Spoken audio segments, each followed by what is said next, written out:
अस्सलाम वालेकुम स्टूडेंट्स, उम्मीद करता हूँ आप सब खैरियत से होंगे और हमारे लेक्चर जो हैं वो आपको अच्छी तरह समझ आ रहे होंगे। तो यहाँ पे मैं आपसे रिक्वेस्ट करूँगा कि प्लीज़ हमारे इस चैनल को सब्सक्राइब कीजिए और साथ ही बेल का आइकन होगा उसे लाजमी दबाइएगा, क्योंकि उससे ये होगा कि हमारे हर आने वाले लेक्चर जो हैं आपको बआसानी मिल सकेंगे। और साथ ही वीडियो को लाइक करना मत भूलिएगा, दोस्तों के साथ शेयर कीजिए। तो चलें लेक्चर को स्टार्ट करते हैं। किंगडम प्रोकैरियोट को हम पढ़े थे और किंगडम प्रोकैरियोट के अंदर हमने बैक्टीरिया के स्ट्रक्चर को देखा था। लास्ट लेक्चर के अंदर हमने फ्लैजेला और पिलाई की बात की थी। आज हम बैक्टीरिया के सेल स्ट्रक्चर के अंदर मज़ीद कुछ और एक ऑर्गेनेलिस को डिटेल में देखेंगे।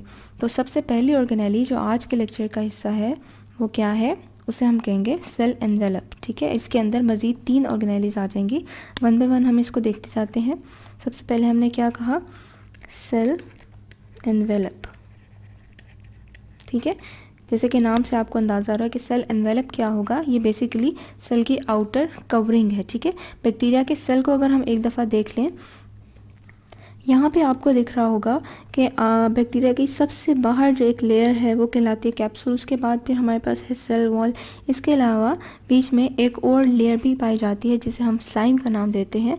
तो इस तरह से ये ओवरऑल हमारे पास 3 लेयर होती हैं जो कहलाती हैं सेल एनवेलप। ठीक है, जैसे कि हमने देखा था बैक्टीरिया के, जब हम इंट्रोडक्शन की बात कर रहे थे तो वहाँ हमने देखा था कि बैक्टीरिया के अंदर बहुत ज़्यादा डाइवर्सिटी पाई जाती है। ठीक है, जब हमने अक्रेंस की बात की थी वहाँ भी हमने देखा था कि डाइवर्सिटी की वजह से बैक्टीरिया तकरीबन हर जगह पे अर्थ के ऊपर पाया जाता है। जब हम सेल की बात करते हैं या सेल एनवेलप को जैसे कि हम देख रहे हैं, तो यहाँ पे भी हमारे पास बहुत ज़्यादा डाइवर्सिटी पाई जाती है। और डाइवर्सिटी किस तरह से है, वो नंबर ऑफ़ लेयर्स के हिसाब से भी हो सकती है और लेयर के अंदर जो मटेरियल यूज़ हो रहा है, यानी कि हम इसके जो फॉर्मेशन जो स्ट्रक्चर है उस हिसाब से भी इसके अंदर डिफरेंट तरह की डाइवर्सिटी को देखते हैं। ठीक है, बेसिकली हमारे पास एक कम्प्लेक्स बनता है जिसे हम कहते हैं कलेक्टिव कम्प्लेक्स ऑफ लेयर्स। इसको हम मेंशन भी कर देते हैं, कलेक्टिव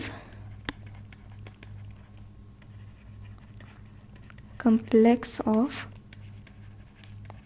लेयर्स, जिसको ओवरऑल हम कहते हैं सेल एनवेलप। ठीक है, अच्छा, अब ये जो सेल एनवेलप है या ये जो कलेक्टिव कम्प्लेक्स ऑफ लेयर्स है, इसके अंदर क्या चीज़ें पाई जाती है। इसके अंदर हमने कहा कि 3 चीज़ें पाई जाएंगी। वो 3 चीज़ें क्या हैं, एक तो है हमारे पास कैप्सूल। ठीक है, उसके अलावा हमारे पास है स्लाइम और हमारे पास एक और चीज़ हम कहते हैं सेल वॉल। ठीक है, अब ज़रूरी नहीं कि हर बैक्टीरिया के अंदर ये तीनों चीज़ें पाई जाएं। ठीक है, कुछ के अंदर कोई एक ऑर्गेनेली हो सकती है, कुछ के अंदर 2 हो सकती है, कुछ के अंदर 3 और कुछ के अंदर ये तीनों हो सकती है। ठीक है, तो अब हम ऐसे करते हैं कि वन बाय वन इनको देखते जाते हैं। सबसे पहले हमारे पास क्या है, कैप्सूल। ठीक है, यहाँ पे फिगर में अगर आप देखें तो आपको नज़र आ रहा है कि जो आउटर लेयर है, सबसे बाहर वाली जो रेड कलर की आपको लेयर नज़र आ रही है वो क्या है, वो है कैप्सूल। ठीक है, कैप्सूल।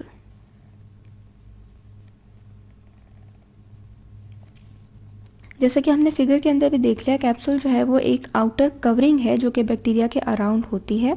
और अगर हम इसके स्ट्रक्चर की बात करें कि ये किस चीज़ से मिलकर बनी है, तो कैप्सूल जो है उसे हम कहते हैं कि they are made up of repeated units of polysaccharides. Repeated units of polysaccharides. ठीक है, और इन पॉलीसेकेराइड्स के साथ कुछ और चीज़ें भी पाई जाती हैं, जैसे कि इसके साथ प्रोटीन भी हो सकती है और ऐसे भी हो सकता है कि पॉलीसेकेराइड और प्रोटीन दोनों पाए जाएं। ठीक है, तो डिफरेंट रिपीटेड यूनिट्स हमने देख लिया कि पॉलीसेकेराइड के इसके अंदर पाए जाएंगे।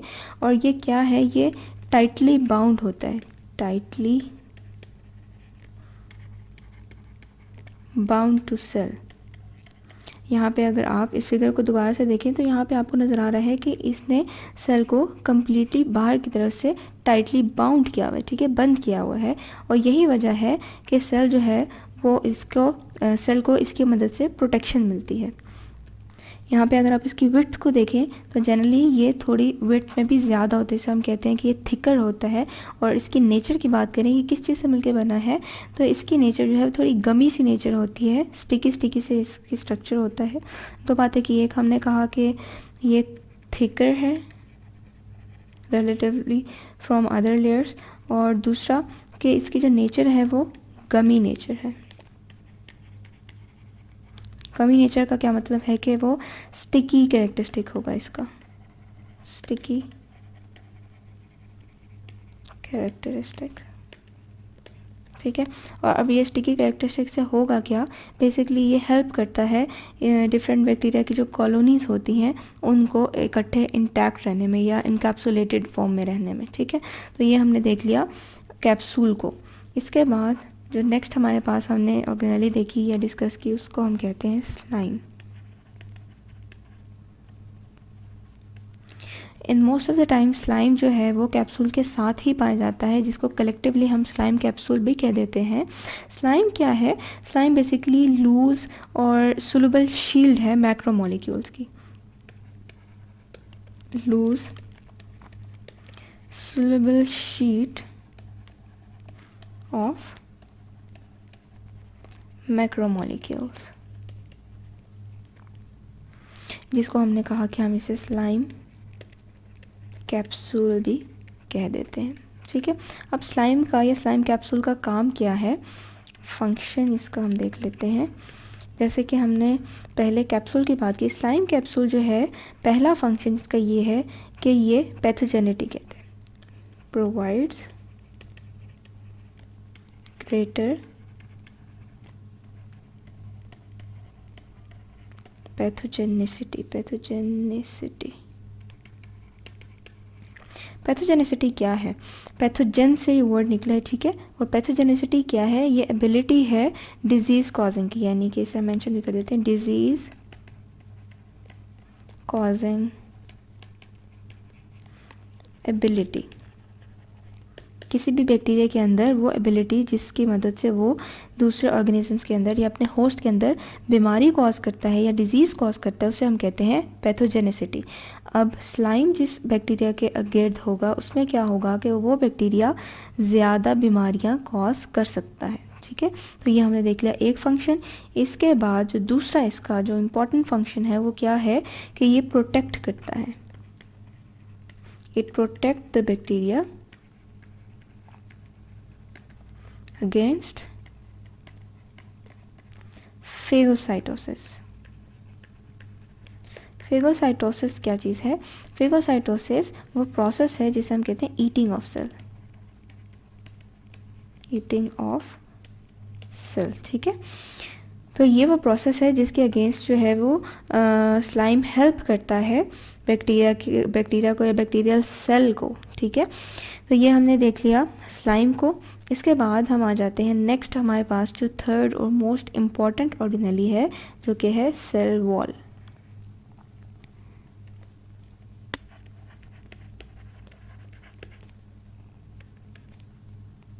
बैक्टीरियल सेल के अंदर आप इसको देखें, यहाँ पे आपको नज़र आ रही है सेल वॉल, ठीक है, और येलो कलर से। अब ये जो सेल वॉल है ये क्या है, ये बेसिकली एक स्ट्रक्चर या आउटर कवरिंग है जो कि सेल मेम्ब्रेन के बाहर की साइड पे पाई जाती है।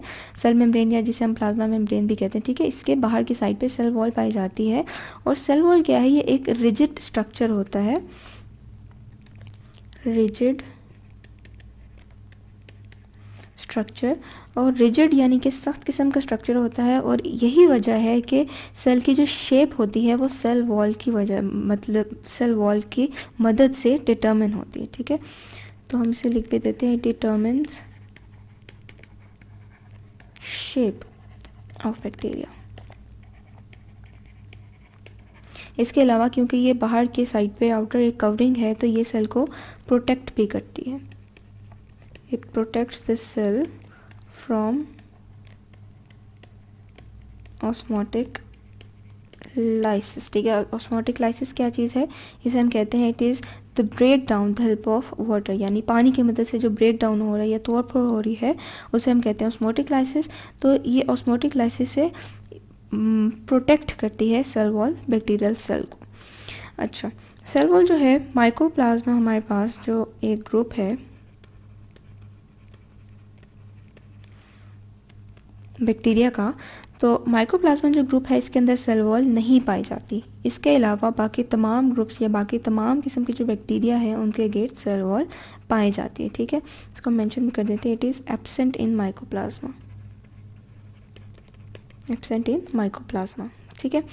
अच्छा, सेल वॉल जो है इसको मज़ीद पढ़ने के लिए या इसको सिंपलेस्ट फॉर्म में लेके जाने के लिए हमारे पास एक साइंटिस्ट हैं जिनका नाम है क्रिश्चियन ग्राम। इसे भी हम मेंशन कर देते हैं, क्रिश्चियन ग्राम। और क्रिश्चियन ग्राम ने क्या किया, हमें एक टेक्निक बताई जिसकी मदद से उन्होंने बैक्टीरियल सेल वॉल को डिवाइड कर दिया इनटू 2 ग्रुप्स। ठीक है। और वो 2 ग्रुप्स क्या थे, उन 2 ग्रुप्स को हम कहते हैं, एक कहलाता है ग्राम पॉजिटिव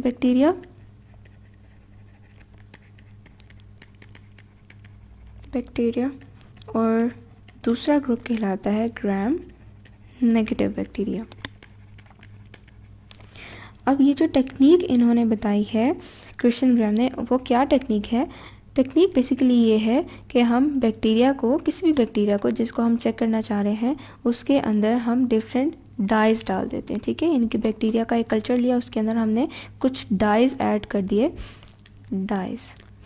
और उन डाइज से होता ये है कि कुछ बैक्टीरिया जो है, बैक्टीरिया की जो सेल वॉल होती है बेसिकली, वो अपने प्राइमरी डाई को, यानी इन डाइज में से जो एक बेसिक मेजर प्राइमरी डाई होता है वो उसके कलर को रिटेन करती हैं। और कुछ ऐसे बैक्टीरियल सेल वॉल होती है या बैक्टीरिया होते हैं, वो क्या करते हैं कि जो इन डाई में से जो एक सेकेंडरी डाई है वो उसके कलर को रिटेन करते हैं। तो इस हिसाब से हम बैक्टीरिया को डिवाइड कर देते हैं इनटू 2 ग्रुप्स। अब ये जो 2 ग्रुप्स हमारे पास आते हैं ये डिफरेंट होते हैं एक दूसरे से स्ट्रक्चरली भी ही, और इसके अलावा इनकी विड्थ डिफरेंट होती है, इनकी जो मेम्ब्रेन है वो डिफरेंट होती हैं। ठीक है, नंबर ऑफ़ मेम्ब्रेन्स। तो इनको हम डिटेल में देख लेते हैं वन बाय वन। हमने टेक्निक को देख लिया। टेक्निक क्या थी कि हमने एक केमिकल जो है वो ऐड करना है बैक्टीरिया के अंदर या बैक्टीरियल कल्चर के अंदर, और फिर वो केमिकल हमें ये बताता है कि हम किस तरह से इन दो को आपस में डिफ्रेंशिएट कर सकते हैं। वो केमिकल क्या है बेसिकली जिसकी हम बात कर रहे हैं, या वो डाई जो है वो क्या है, इसके अंदर हमारे पास 2 चीज़ें आ जाती हैं। एक हम कह रहे हैं कि प्राइमरी डाई है, और कुछ हमारे पास सेकेंडरी डाई आते हैं। ठीक है। प्राइमरी डाई क्या है, प्राइमरी डाई के अंदर हमारे पास डिफरेंट केमिकल है। एक केमिकल कहलाता है क्रिस्टल वॉयलेट आयोडीन। ठीक है, जिसे हम CVI भी कहते हैं। ठीक है, ये प्राइमरी डाई है और इसका कलर क्या है, इसका कलर पर्पलिश सा कलर होता है इसका। सेकेंडरी डाई के अंदर डिफरेंट केमिकल्स आ सकते हैं, और एक हमारे पास केमिकल है जो कहलाता है सेफ्रोनिन। ठीक है, इसी तरह कुछ और केमिकल्स भी सेकेंडरी डाई के अंदर आते हैं, और इनका जो कलर होता है वो क्या है, ये निस्बतन पिंकिश सा कलर होता है इसका। ठीक है। अब अगर हम किसी बैक्टीरिया के अंदर ये डाई ऐड करें, यानी कि इन दोनों डाई को, और उस बैक्टीरिया का जो कलर है वो उसका ओरिजिनल प्राइमरी डाई वाला कलर हो, यानी कि पर्पलिश सा कलर आ जाए, तो उसे हम कहेंगे कि वो क्या है, वो ग्राम पॉजिटिव बैक्टीरिया है। और अगर हम किसी बैक्टीरिया के अंदर ये इस डाई को ऐड करें और वो बैक्टीरिया जो है या जो उसकी सेल वॉल है उसका कलर पिंक कलर हो जाए, तो हम उसे कहेंगे कि वो क्या है, वो ग्राम नेगेटिव बैक्टीरिया है। ठीक है। इसी तरह से हमने ये जो 2 ग्रुप्स है इनको देख लिया। इनकी कुछ और कैरेक्टरिस्टिक्स भी होती हैं जिसको मज़ीद हम डिटेल में देख लेते हैं। सबसे पहली कैरेक्टरिस्टिक जो है वो हमारे पास है नंबर ऑफ़ लेयर्स। ठीक है, ग्राम पॉजिटिव को जब हम देखते हैं तो हम कहते हैं कि ग्राम पॉजिटिव के अंदर एक लेयर पाई जाती है। ठीक है, जबकि ग्राम नेगेटिव जो है इसके अंदर 2 लेयर्स पाई जाती हैं। तो ये हमने देख लिया फर्स्ट कैरेक्टरिस्टिक। इसके बाद सेकेंड कैरेक्टरिस्टिक है हमारे पास केमिकल मेकअप, यानी कि इनकी सेल वॉल किस चीज़ से मिलकर बनी है। जब हम ग्राम पॉजिटिव की बात करते हैं तो हम कहते हैं कि ग्राम पॉजिटिव की जो लेयर है वो पेप्टिडोग्लाइकन से मिलकर बनी है, पेप्टिडोग्लाइकन। इसके अलावा कुछ और केमिकल्स भी पाए जाते हैं, जैसे कि हमारे पास टिकोइक एसिड है या फिर lipoteichoic acid, TEI, lipoteichoic acid. Gram negative की जब हम बात करते हैं तो ग्राम नेगेटिव के जो केमिकल मेकअप है या किन केमिकल से मिलकर बना है, इसके अंदर एक तो लाइपोप्रोटीन्स पाई जाती हैं, इसके अलावा इसके अंदर लिपिड्स पाए जाते हैं जिनकी क्वांटिटी जो है वो तकरीबन 11 to 12% होती है। ठीक है, जो ग्राम पॉजिटिव इनके अंदर भी लिपिड्स पाए जाते हैं, और लिपिड्स की जो क्वांटिटी है ग्राम पॉजिटिव के अंदर वो कितनी है, वो 1 to 4% है। ठीक है, तो ये हमने देख लिया ग्राम पॉजिटिव और ग्राम नेगेटिव के केमिकल मेकअप को। इसके बाद हमारे पास एक और कैरेक्टरिस्टिक आ जाती है जिसे हम कहते हैं थिकनेस। ग्राम पॉजिटिव की जब हम बात करते हैं, ग्राम पॉजिटिव की जो थिकनेस है वो कितनी है, वो अंदाज़न 20 to 80 माइक्रोमीटर है। ठीक है, जबकि ग्राम नेगेटिव में क्या है, ग्राम नेगेटिव की जो थिकनेस है वो 8 to 11 माइक्रोमीटर है, सॉरी 8 to 11 नैनोमीटर। ये आप देख सकते हैं कि निस्बतन बहुत ही छोटा साइज़ है। ठीक है, तो ये हमने देख लिया थिकनेस को। इसके बाद एक और कैरेक्टरिस्टिक जो है वो है हमारे पास आउटर मेम्ब्रेन की, आउटर मेम्ब्रेन। अब ग्राम पॉजिटिव जो है इसके बाहर कोई और मेम्ब्रेन नहीं पाई जाती। ठीक है, जबकि ग्राम नेगेटिव जो है इसके बाहर एक और मेम्ब्रेन भी पाई जाती है। ठीक है, तो ये हमने देख लिया आउटर मेम्ब्रेन। के बाद एक और कैरेक्टरिस्टिक है जिसे हम कहते हैं पेरीप्लाज्मिक स्पेस। पेरीप्लाज्मिक स्पेस क्या है, यह है space between cell wall and cell membrane. Cell wall cell membrane के दरमियान में कितनी स्पेस है। तो अगर हम ग्राम पॉजिटिव बैक्टीरिया को देखें तो इनके अंदर कुछ ऐसे बैक्टीरिया हैं जिनके अंदर पाई जाती है स्पेस, जबकि ग्राम नेगेटिव के अंदर तमाम बैक्टीरिया के अंदर स्पेस पाई जाती है। ठीक है, प्रेजेंट इन ऑल बैक्टीरिया। इसके बाद एक आखिरी कैरेक्टरिस्टिक हमारे पास है जिसे हम कहते हैं परमिएबिलिटी। परमिएबिलिटी का क्या मतलब है कि इस मेम्ब्रेन के अंदर से जो डिफरेंट मॉलिक्यूल्स हैं, डिफरेंट चीज़ें हैं जो कि पास करती हैं, वो किस तरह से पास कर सकती है। ठीक है, तो उस चीज़ को हम कहते हैं परमिएबिलिटी। जब हम ग्राम पॉजिटिव की बात करते हैं तो हम इसे कहते हैं कि इट इज़ मोर परमिएबल, और ग्राम नेगेटिव जो है वो लेस परमिएबल है। ये चीज़ आपको इसकी बाकी कैरेक्टरिस्टिक्स से भी कुछ अंदाज़ा हो रहा होगा। वो किस तरह से, वो इस तरह से कि हम देख रहे हैं कि यहाँ पे इसके अंदर पेरीप्लाज्मिक स्पेस है, जबकि इसके अंदर आउटर मेम्ब्रेन नहीं है। इसका जो साइज़ है वो निस्बतन बड़ा है, तो इसलिए ये परमिएबल भी ज़्यादा होगी। जबकि हम ग्राम नेगेटिव को जब देख रहे हैं तो ग्राम नेगेटिव में क्या है कि इसके बाहर एक और मेम्ब्रेन प्रेजेंट है, और इसका जो साइज़ है 8 to 11 नैनोमीटर है। तो इस वजह से ये इसकी जो परमिएबिलिटी है वो कम हो जाती है। अच्छा, तो ये हमने डिफरेंट कैरेक्टरिस्टिक्स देख लिए ग्राम पॉजिटिव और ग्राम नेगेटिव बैक्टीरिया के। अच्छा, यहाँ पे अगर आप देखें इसके केमिकल मेकअप की जब हमने बात की थी, हमने कहा कि ग्राम पॉजिटिव में पेप्टिडोग्लाइकन पाया जाता है, ग्राम नेगेटिव में लाइपोप्रोटीन्स है, इसके अलावा टिकोइक एसिड भी है और लाइपोटिकोइक एसिड भी है। इसको हम थोड़ा सा दोबारा से या डिटेल में हम इसको देख लेते हैं। स्ट्रक्चर ऑफ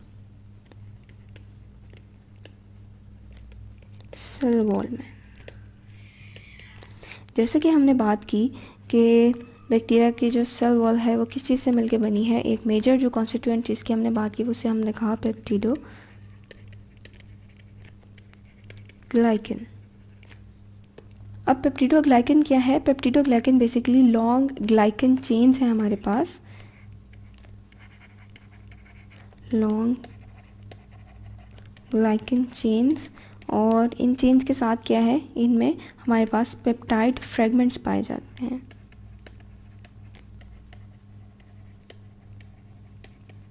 ठीक है, और इन पेप्टिडोग्लाइकन के साथ यानी कि लॉन्ग ग्लाइकन चेन्स और पेप्टाइड फ्रेगमेंट्स के अलावा कुछ और केमिकल्स भी हैं जो कि इसके साथ पाए जाते हैं। और वो केमिकल्स क्या हैं, उन केमिकल्स के अंदर हमारे पास आ जाते हैं शुगर मॉलिक्यूल, इसके अलावा हमने जैसे कि पहले बात की थी टिकोइक एसिड और लाइपोप्रोटीन्स और लाइपोपोलीसेकेराइड्स। ठीक है, तो ये कुछ और केमिकल्स हैं, एडिशनल केमिकल्स, जो कि पेप्टिडोग्लाइकन के साथ साथ पाए जाते हैं। अच्छा, जब हम सेल वॉल की बात करें वहाँ हमें एक चीज़ और डिस्कस कर लेनी चाहिए। कुछ ऐसे बैक्टीरिया होते हैं जिनकी जो सेल वॉल है उसको हम कैरेक्टराइज नहीं कर सकते इंटू ग्राम पॉजिटिव और ग्राम नेगेटिव, यानी कि उनकी जो सेल वॉल है वो ना तो ग्राम पॉजिटिव है और ना ही ग्राम नेगेटिव है, ठीक है। इसके अलावा कुछ ऐसे बैक्टीरिया भी होते हैं जिनकी जो सेल वॉल है वो प्रेजेंट ही नहीं होती, ठीक है, उनके सेल के बाहर कोई सेल वॉल नहीं होती। जब हमने बैक्टीरिया की जब हमने अपना ये टॉपिक स्टार्ट किया था तब हमने बैक्टीरिया की 2 टाइप्स की बात की थी और हमने कहा था एक जो हमारे पास टाइप है उसे हम कहते हैं आर्कियोबैक्टीरिया, जबकि दूसरी हमारे पास जो टाइप थी उसे हमने कहा था यू बैक्टीरिया, ठीक है, या जिसे हम ट्रू बैक्टीरिया भी कहते हैं, ठीक है।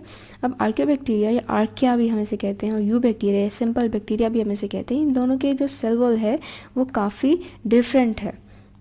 वो डिफरेंट किस तरह से है? वो डिफरेंट इस तरह से है कि इनकी जो सेल वॉल है उसके अंदर पेप्टिडोग्लाइकन नहीं होता, ठीक है, और पेप्टिडोग्लाइकन नहीं है तो फिर क्या है, इनकी जो सेल वॉल है वो प्रोटीन से, ग्लाइकोप्रोटीन्स और पॉलीसेकेराइड्स, इन 3 चीज़ों से मिलकर बनी है।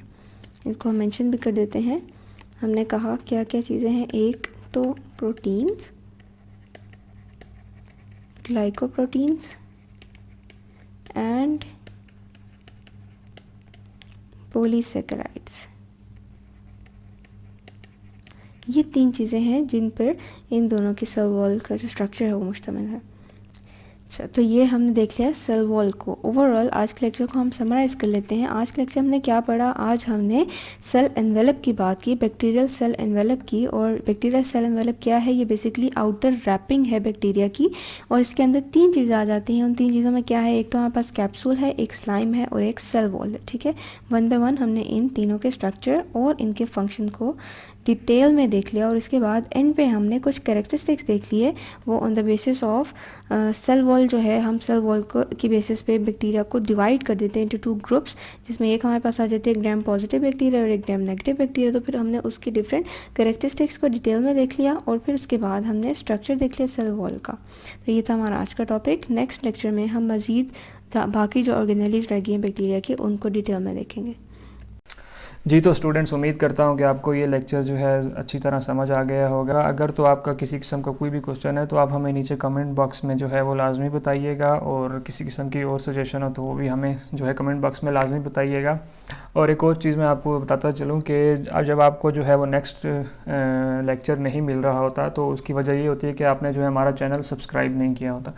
और चैनल जब सब्सक्राइब नहीं करते तो इससे ये होता है कि वीडियो ढूंढने में, नेक्स्ट लेक्चर पार्ट ढूंढने में बहुत मुश्किल हो जाती है। तो उसके लिए लाजमी है कि आप जो है वो चैनल को सब्सक्राइब करें और उसके साथ जो है घंटी का निशान आएगा उसे लाजमी दबाइएगा। उससे ये होगा कि जैसे ही मैं कोई नया लेक्चर अपलोड करूँगा तो उसी टाइम आपको उसका नोटिफिकेशन आ जाएगा।